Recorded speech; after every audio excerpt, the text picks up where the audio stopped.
We're going to talk a little bit about the education division. We're going to also take you through some of the elements of InterHigh School, and then we're going to have a demonstration of our classrooms, and then at the end we'll have a Q&A panel, so you've got a chance to ask questions at that stage. So my name is Dr. Sara de Freitas, and I'm Executive Director of Education, and I'm Acting Head of InterHigh at the moment as well. I'm an educator with over 25 years of experience in education as a teacher, researcher, manager and senior executive, and my specialist area is online education. So it gives me a lot of pleasure to see everyone here and to be able to present to you today. So just to sort of give you a couple of sort of facts about us, we're a large internet school, we're the leading internet school in the UK. We're conducting around 26,000 hours of live lessons each year. So a lot of what we do is obviously live lessons. And we undertake around 1,300 recordings each week. We have around 3,000 students studying with us, and that's within InterHigh and also within alternative provision that we provide. And we have more than 120 teachers, mainly based in the UK, but some are also based overseas as well. They're all qualified with PGCEs, and many of them have masters and PhDs in their cognate areas. So we're a very qualified teaching group. We were established in 2005, and as I've said, we're one of the leading providers now in the UK. So we've grown quite a lot over the last few years. I want to just share with you a little bit about the structure, because it's quite a large organisation, as you can imagine. I report directly into the CEO, Jackie Daniel, and then reporting into me are four associate deans, one in the alternative provision area, one in curriculum and portfolio, one in quality, and one in learning experience and innovation. As I said, I'm sort of in that acting role as head of InterHigh at the moment, so reporting into me are the heads of faculty. So that includes a head of faculty for arts, one for science, and one for humanities and social sciences as well. And then into those heads of faculty reports the senior leaders of learning. And then into those senior leaders of learning, we have the leaders of learning or teachers that provide our education across the school. So just to sort of give you, put some faces to the names here.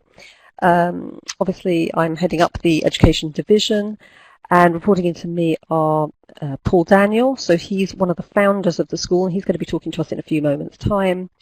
David Townsend, who's got a background in school inspections, he heads up quality and valuation. Tom Evans, who will also be sitting on the panel today, is in charge of learning experience and innovation. And then, as I've said, there's three heads of faculty for InterHigh. One, Roxanne Pearce, who's going to be talking to us a little bit. She'll be demonstrating the classroom for us later. She's the head of sciences. Cassandra Millington, who's the head of arts. And Jenny Phipps, who's the head of humanities and social sciences. So the structure is supported quite significantly by our academic council. So this is a little bit like a governing board of a school. And the chair of that council is our leading light of education. So that's Dame Erica Pienaar, who some people might have heard of. She's our Chancellor Emeritus at InterHigh now and chairs the academic council. Also, we have Carolyn Unstead, who's an external who sits on our council as well.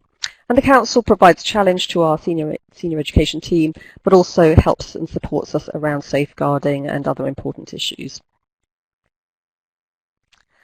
So the other thing I wanted to talk to you a little bit about today was the health and wellbeing team. So we've been strengthening this team over the last year or so, and it's headed up by Thomas Millington, and in his team he has Susan Burke and Charlotte Linden. And then we have health and wellbeing coordinators across the school. So that team is a big team. We support health and wellbeing of our students in terms of academic, social, as well as personal wellbeing. So that team is there to provide extra support that our students might need.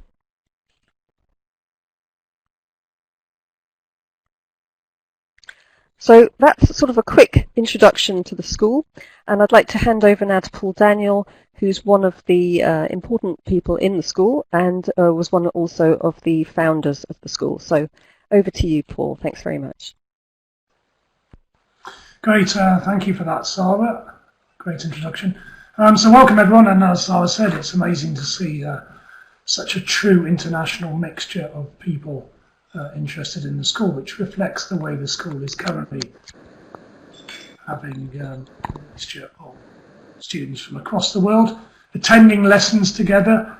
And it's really unique to imagine that you have lessons with students from Africa, Far East and the United Kingdom in the same lesson, live, interacting with each other. It really is an extra dimension. Okay, well, we do get a lot of feedback from our students. One of the great things about education is that you get a lot of positive feedback, and certainly over the years we've had a huge number of students pass through the school, and it's great to see how they're getting on in their lives, how they're moving on, and the enjoyment that they have. In many cases, InterHigh has provided a solution to concerns that parents had at their local physical schools, and we've seen children come and grow and develop tremendously over the years. Now, in terms of the school, I will just talk about what we call the key stages. These are United Kingdom key stages, and we teach right the way through from Key Stage 2, so students in Year 4 as young as 8 years old. We have had one or two slightly younger, up to Key Stage 5, which is A-levels, international A-levels.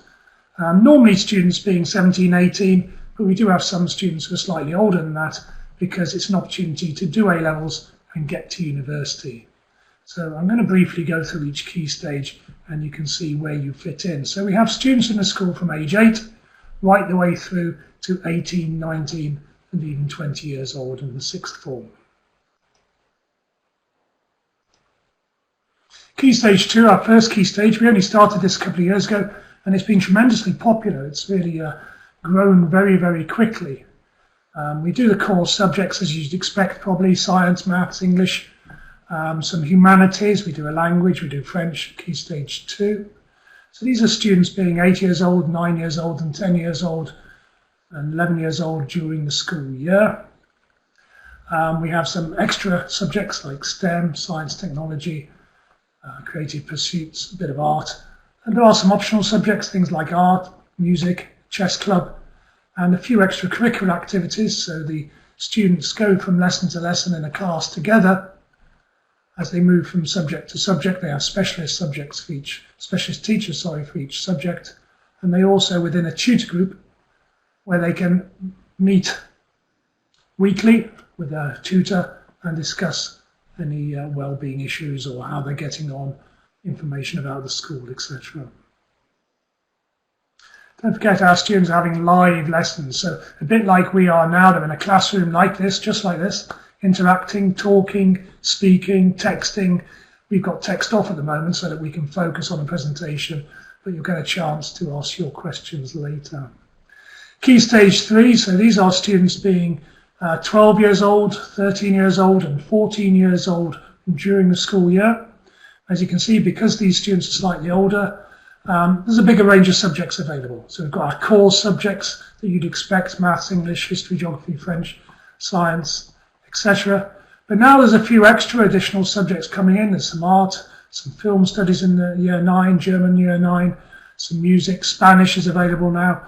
So a greater range of subjects, obviously with the students spending more time studying in the live lessons and also working on the platform. And you can see some courses available as well, some extracurricular courses and interests that students can pursue outside of the academic subjects.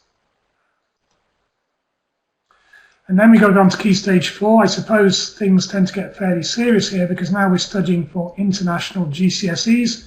So students will sit these subjects at the end of Key Stage 4, normally when they're about 16 years old, and they'll take exams either at the exam centre in Wales, where we're based, or at private exam centres across the United Kingdom and across the world, where you can sit and take international GCSEs.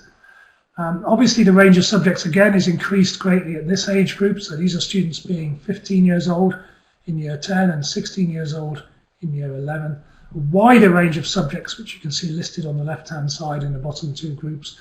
Obviously, the core subjects available, but also some really interesting subjects, things like psychology, religious studies, business comes in. So, developing the curriculum and a wider curriculum available. Also, to give students the option in subjects that you might not think work well online, but they do. Art and design, drama, these are extra subjects where students can participate in subjects like this as well.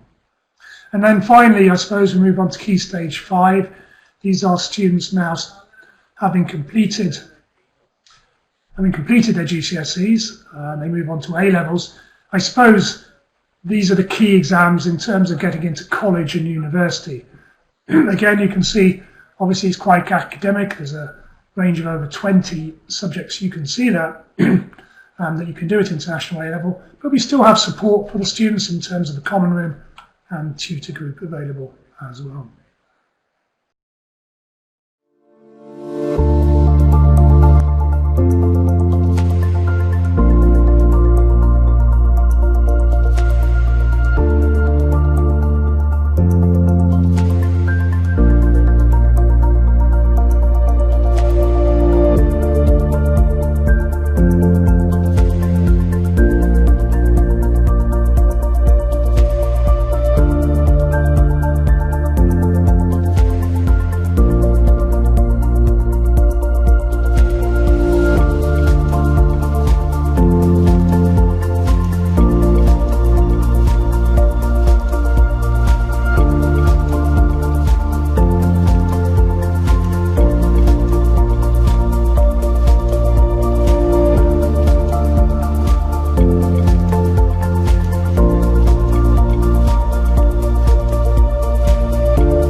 And the technology behind the school, where you have a learning platform that enables students to learn not just in the lessons, but outside the lessons as well. So 24-hour learning.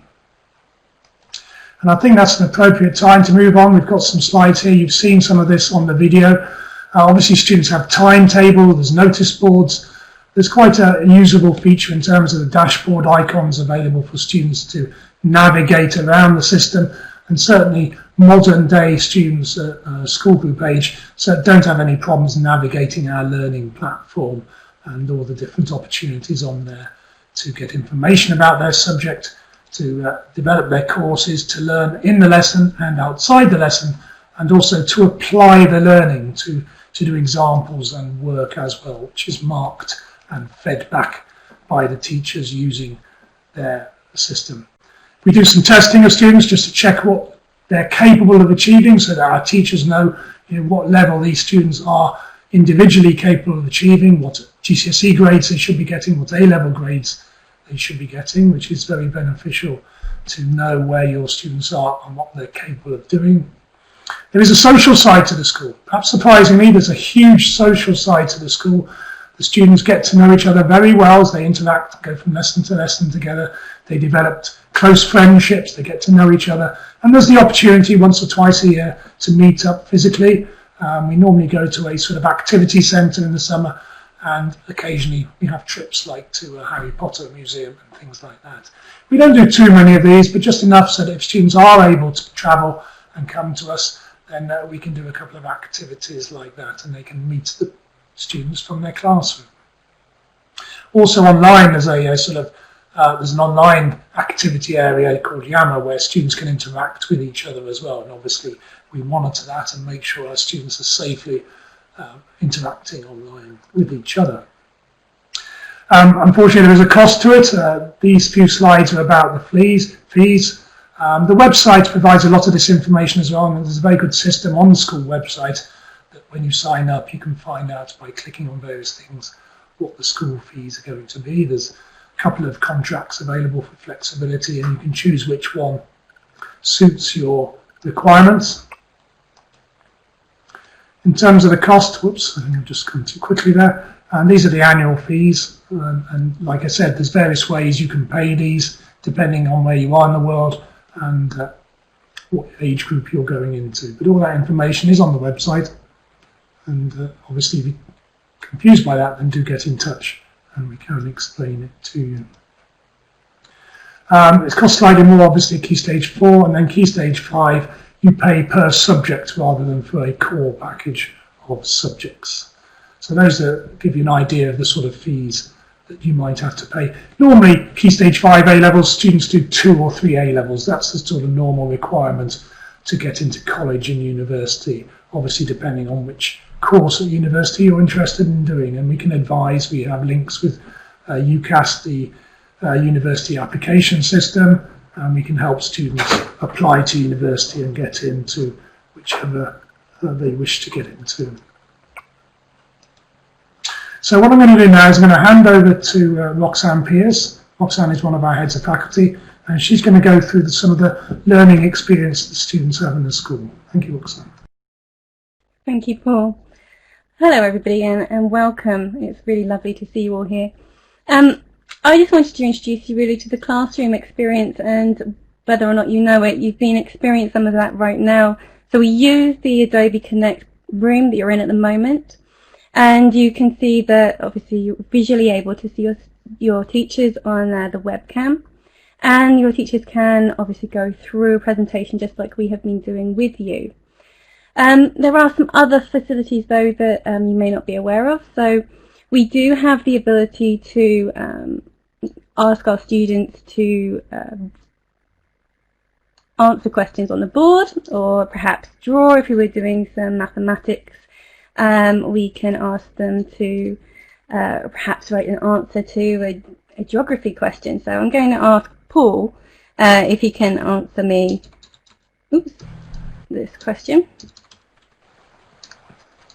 I normally teach maths and science, but I'll try. There we go, sorry. There we go. So we've got 4 squared plus 2 cubed.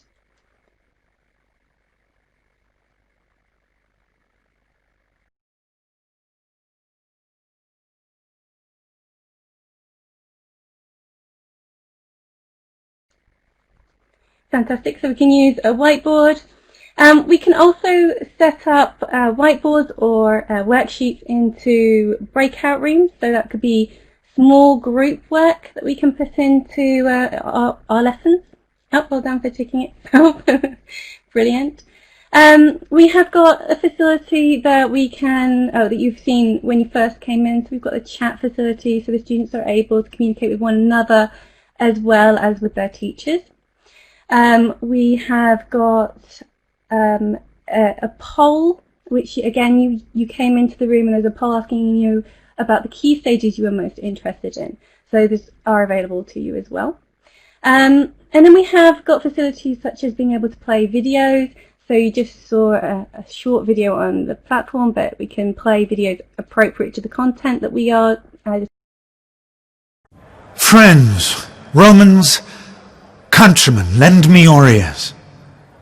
I come to bury Caesar, not to praise him. The evil that men do lives after them. The good is oft interred with their bones. So let it be with Caesar.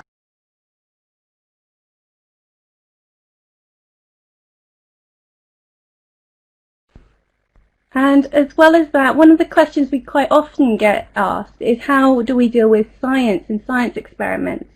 Now, obviously, we're not in a physical classroom with a lab, although sometimes our teachers are able to demonstrate those, but we do have a way of working around those. and to get the students involved as well. So if you keep watching the screen, you can have a look at a couple of examples. So you can see here that I've got an example where we can add some weights to a spring, okay, and we can plot that on a graph so our students can see this. So for instance, at the moment we've got no weights, therefore we've got no extension on our spring. I can keep on adding some weights here and plotting these points, and then we can start making things like predictions with our students as well. They should start recognizing patterns and what's happening. Okay. And as well as that, we can actually see the real life apparatus, so as if you would see it in the laboratories themselves. So we've got a lot of the science demonstrations we can use with this. This is a chemistry one, for instance, where we can look at the concentration of acids and the time that's taken.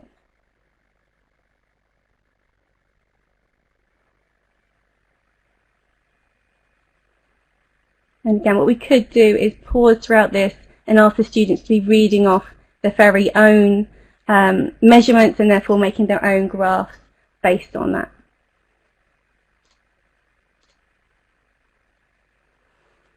Okay.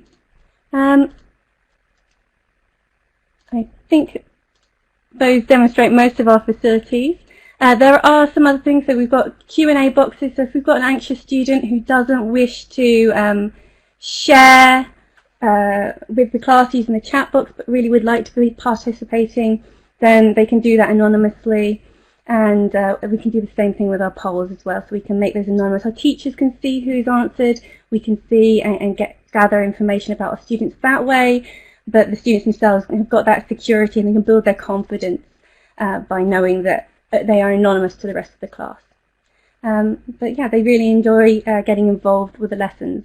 There is a microphone facility as well, so they can speak to us, they can ask questions, and they can also put up their hand if they do need some help throughout the lesson.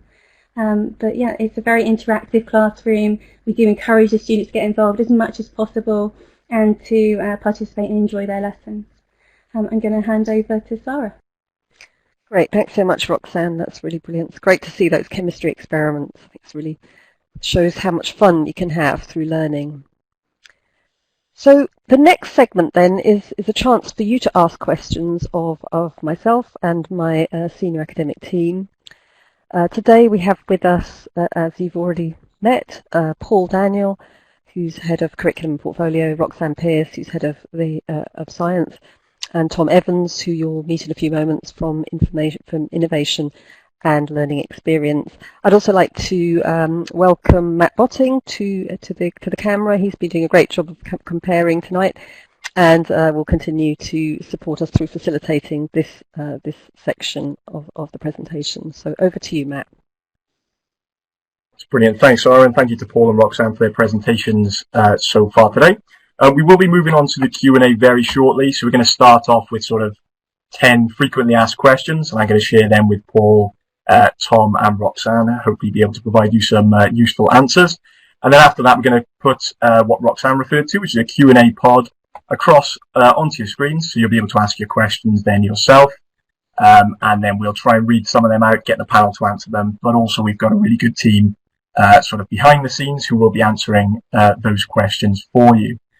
So if we just move the slide on. Before we start with that though, I would just like to show you a quick bit of information which hopefully will be useful for some of you after this session, and that is how we enroll at the school, or how you might enroll a student at the school. It's quite straightforward. The first step is to complete a registration form, as you might expect. From there, it's pretty sort of intuitive in terms of we outline exactly what is required in emails in response and that sort of thing.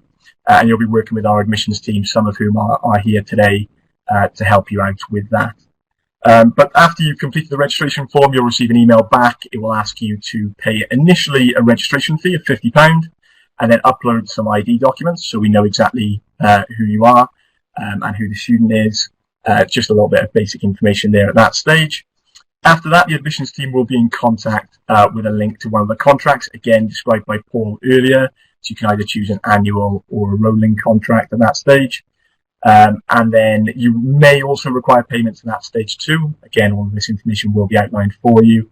And then after that, you will basically be ready to start, other than an induction, which will outline the exact sort of way that a student would use the system. So again, some of the things which Roxanne described earlier in the classroom, and also some of the facilities in the hub, some of the social activities which we'll explain shortly. And basically the student will then be ready for their lessons, and we will set up their timetable. Okay, so without further ado, I will move on to the frequently asked questions section. So firstly, I know you've listened to Paul quite a lot so far, but I'm going to start with him. As lessons are best based on the UK time zone, how might a student based outside of the UK cope with the potential time difference? One for Paul. Okay, well, there's two sides to this. Firstly, we've tried to timetable our core lessons sort of roughly between 9 in the morning and sort of 2 in the afternoon United Kingdom time. So people in the Middle East and the Far East, you are having lessons later in the afternoon or in the early evening, so there's not too much of a difficulty for you. Obviously, if you're in South Africa, that sort of time zone is not hugely different. So that's the first point. The second is that, as Matt said, lessons are recorded. So if you miss a lesson for any reason, it could be a time zone reason, or it could be illness or absence for other things, then you can watch back the recording. And it's a very powerful tool that students can watch lessons again and again. So if they don't understand something, they can watch a recording whenever they want, 24 hours a day. That's brilliant. Thanks for that, Paul. Next question, I will go to Tom. Do students have to travel to the UK for exams if they're based outside the UK? Thanks, Matt. No, they don't. So all of our exams that students take in the run-up to Year 11 are conducted online. So all of the end-of-year assessments that students do are all done online, so there's no need to travel anywhere for those. As we move into the formal qualifications, so Year 11 for IGCSE, and then through A-levels, students sit those at an exam centre that's local to those. InterHigh do have our own exam centre in South Wales where you can choose to travel, but that's not a necessity at all. So we can help you find an exam centre that's local to you for those exams. Some exams you do have to travel to the UK, so they can't be sat internationally, but those are ones which are clearly marked on our website. So just worth checking those as well to make sure. Brilliant, thanks, Tom. And yeah, that's absolutely right. Again, lots of this information is on the website, as Tom said. So I do strongly recommend having a look at that, especially if you're looking at the IGCSE or the A-level years. On that note, I will ask Roxanne the next question, which is regarding exam boards. So which exam boards do we use for our qualifications? This sort of refers to the older students who are studying IGCSEs or A-levels. So which exam boards do we use? Okay, we are accredited to deliver all the Cambridge International, the EdExcel, the AQA, the OCR, and also the WJEC IGCSEs. The majority of the IGCSEs we deliver are the EdExcel IGCSEs. As far as the A-levels are concerned, there is a little bit more variety there. The majority, I believe, are the Cambridge. But again, most of those will be the international, though there are some UK-based A-levels as well. Again, that information is on the website. Brilliant. Thanks for that, Roxanne. Another one, again, linked to the information which Roxanne just provided then, is again relating to the qualifications. This one's for you, Paul. Are the qualifications accepted by universities and employers? So the international A-levels and the international GCSEs are internationally recognised, as per their name, really. You'd expect that. So universities across the world, America, North America, Europe, the Far East, do recognise the international A-levels and international GCSEs that we study for.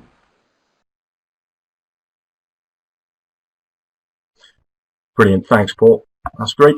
Another one slightly linked to what's currently on the screen for you, actually. But this is one for Tom about the entry requirements. So, what are the entry requirements for someone looking to attend InterHigh? So we are a non-selective school, which means anybody can join. So we're not looking for GCSE results or A-level results. School entry is open to anyone. As Matt outlined, there is a process for joining the school, which is currently on the screen, which involves registering on the website, parents submitting some of the documents for their students and following through that process. But no requirements to entry for the school. Brilliant. Thanks, Tom. Nice, easy one there. So we're about halfway through these frequently asked questions, and my colleague Danny's just going to open up the Q&A for everyone. So feel free to ask any questions you'd like in that section. And then I think we're going to take some of those questions on the panel, but also there will be people, like I said at the start, who will be answering those questions by text. I'm going to move on to the 6th question on the frequently asked questions, and that's going to go to Roxanne. So let me just find that one. So, do pupils require textbooks at InterHigh? As much as possible, all the resources for the courses will be provided. However, there are going to be some texts that are needed. When you sign up for InterHigh, parents and guardians have a parent portal where they can access all relevant documents. In there would be a book list. We've made it very clear the books that you do require are in red. And there are some optional ones as well, because some students do love to have a textbook to follow the course alongside. As far as ordering those, most of the, certainly the UK residents will tend to order off somewhere like Amazon because it's easy, and we do provide the ISBN numbers as well, so you can find another source if needed. Brilliant. Thanks, Roxanne. That's great. Paul, I will come to you for the next one. How can I pay the fees? I know you touched on this briefly earlier in the presentation. It's often a question we get. So how can someone pay the fees to join the school? Bits to this. The initial enrolment fees you pay through the parent portal, which becomes available as you complete your registration. So that's fairly straightforward. And then if you're based in the United Kingdom, you can pay termly over 3 instalments. Or you can do a direct debit for 12 months. International students, you either pay fees termly in three lump sums during the year, or you can pay the whole year's fees in one go.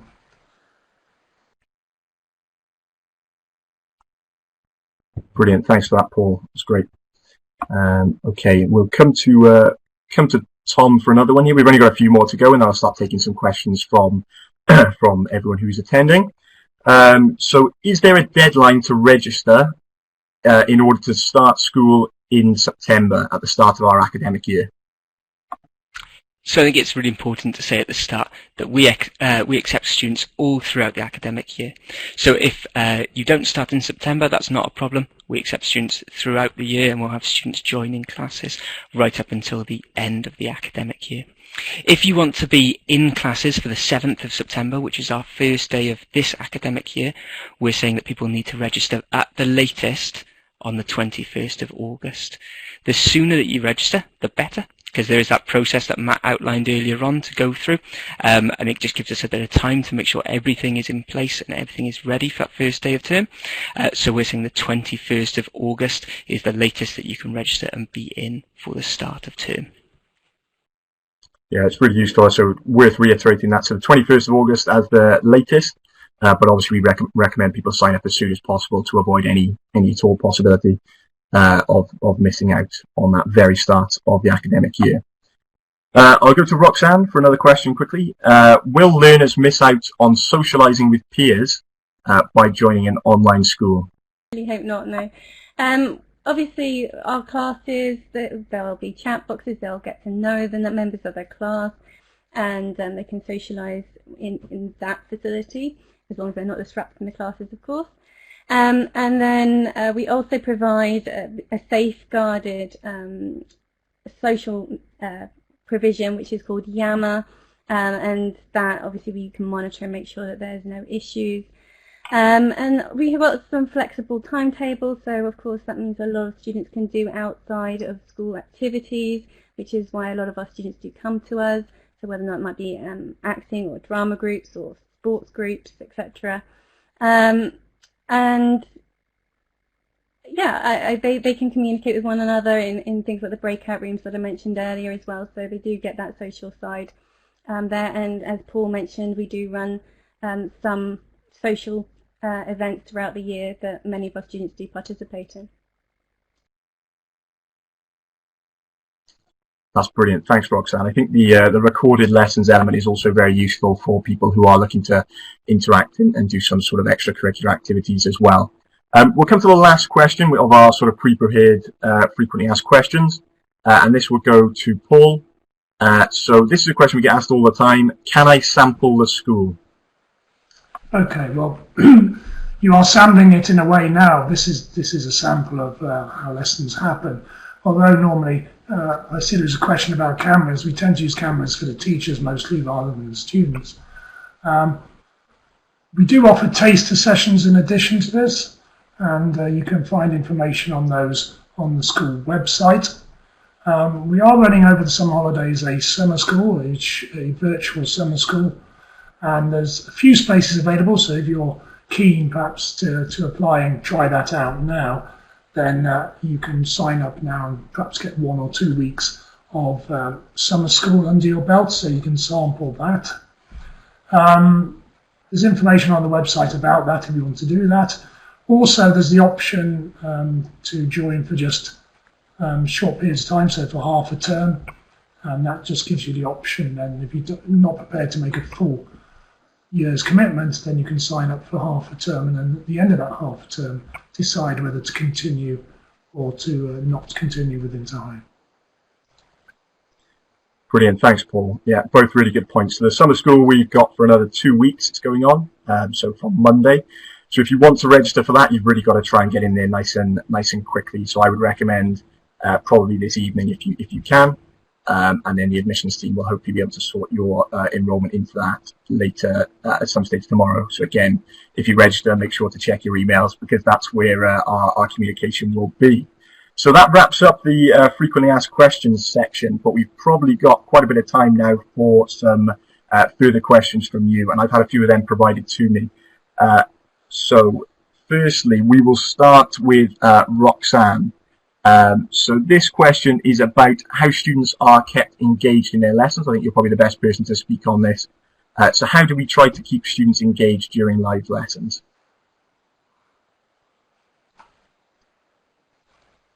How do we keep them engaged during the live lessons? Well, we use things like the poll facility, so we can ask the students to interact by answering a question.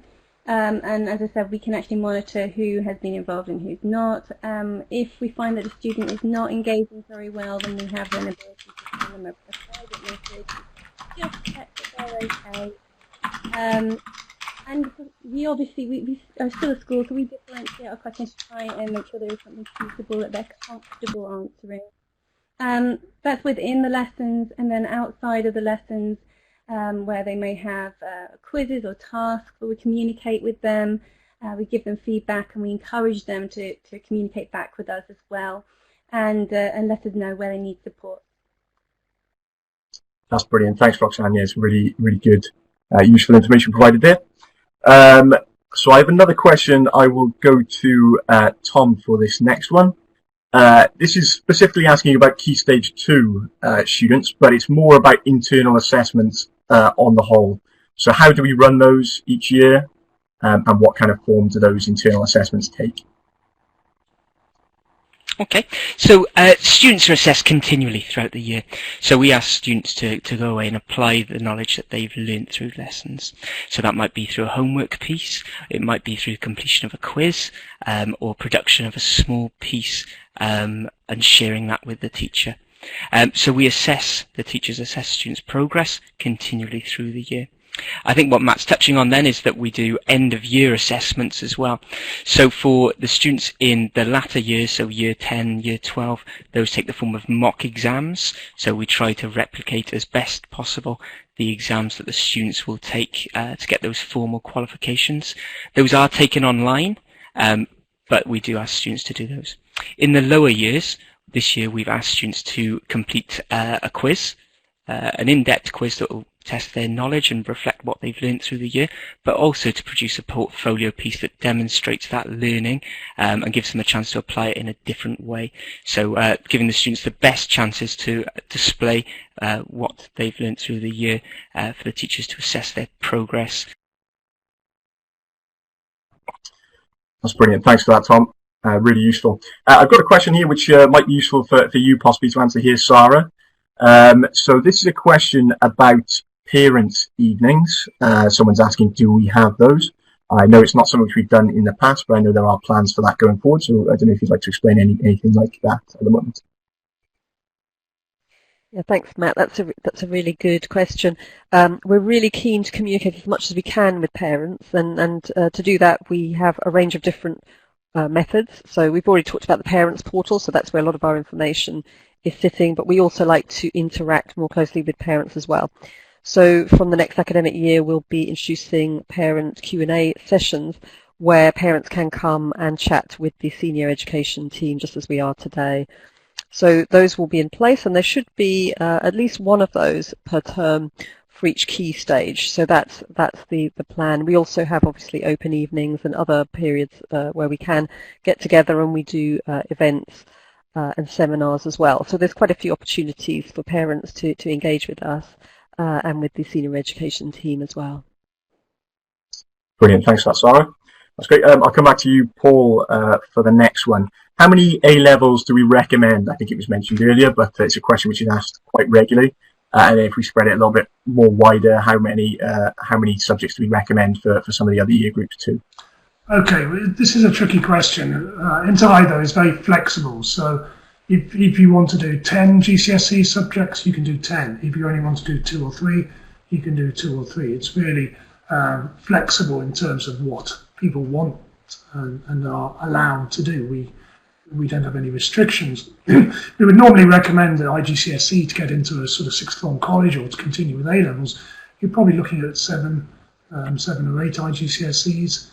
And at A-level, obviously this is determined by what course or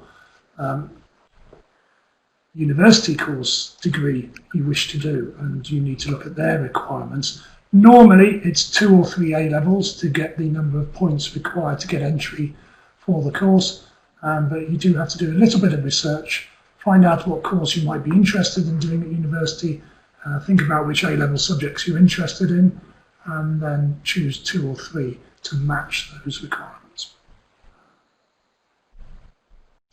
Brilliant. Thanks for that, Paul.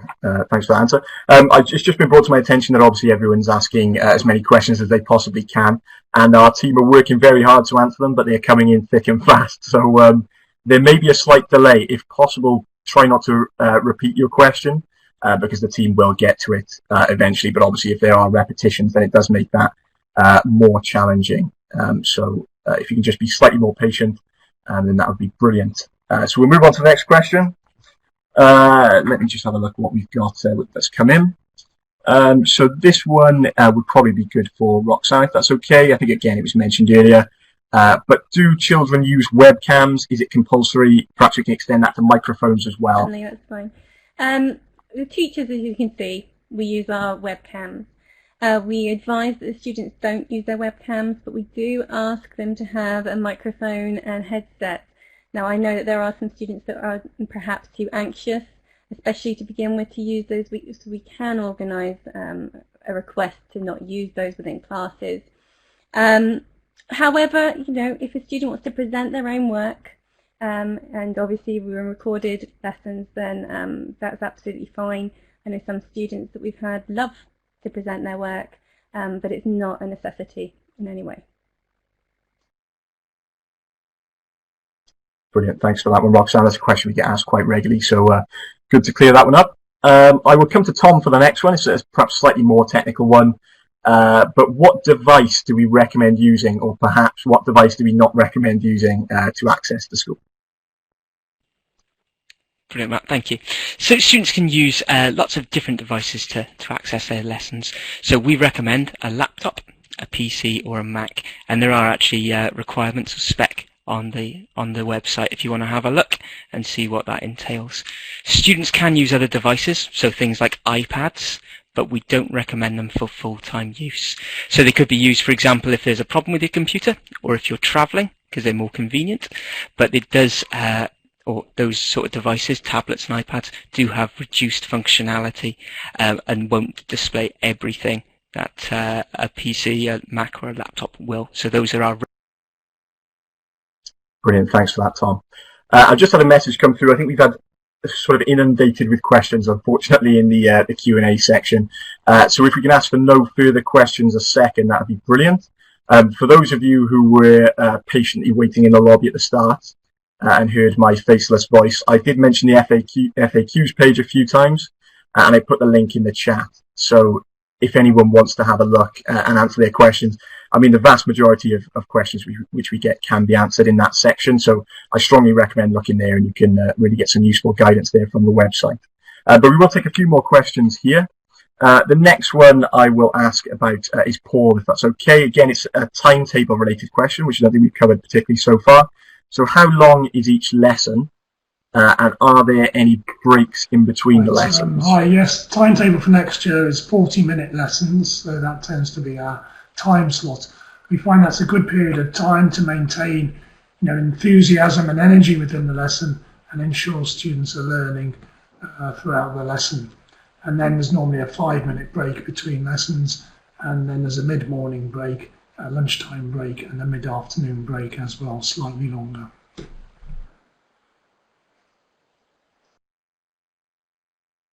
Brilliant, thanks for that, Paul. So quite clear. There's another question which is coming, which is sort of linked as well, and I will ask Tom this one if that's okay. Can we choose a time for classes according to our convenience? To a degree, I think is the answer there. So we have some flexibility in the timetable, so the way it's built. There are elements in there that can't be moved. For example, the lead lessons that we deliver are there's only one option for those per year group. As Matt did touch on earlier on, though, we do record all of our lessons, and all of the lessons are made available to students so they can look back through them. So if there is a particular commitment to the time that we cannot work around, you can watch back. Brilliant, thanks, Tom. So that's really useful. I'm going to come back to you actually, Tom, with another question, because we've had a really good one in about exams this year. So how did we manage to handle the difficulties of sitting exams this year as a result of COVID-19, which obviously affected worldwide?